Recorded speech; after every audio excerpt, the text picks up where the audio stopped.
मी कधी भेद केला का? भाजपच्या मराठ्यात देऊ नका आरक्षण, काँग्रेसच्या मराठ्यात देऊ नका, शिवसेनेच्या मराठ्यात देऊ नका, राष्ट्रवादीच्या मराठ्यात देऊ नका. आरक्षण मिळालं म्हणजे सगळ्या मराठ्यांना मिळालं. अख्ख्या याचे उंबर हे कोणतं नाव आहे? तुमच्याकडे भेटतं काही माल? मला वाटलं आमच्याकडेच आहे. इतकं लवकर टाइम झाला का?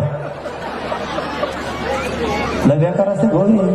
7-8 जणांना एकट्या बेजार करता बसल्या बसता. तुमच्या पाय पडून सांगतो राव, दारू पिऊ नका. मी हात जोडून पाय पडून सांगतो तुमच्या, दारू पिऊ.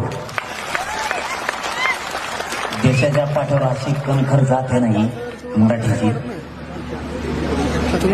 फक्त तुम्ही व्यसनापासून लांब जा, तुमची प्रगती कोणीच रोखू शकत नाही. कोणीच मायका लाल नाही झाला आणखी तुमची प्रगती रोख.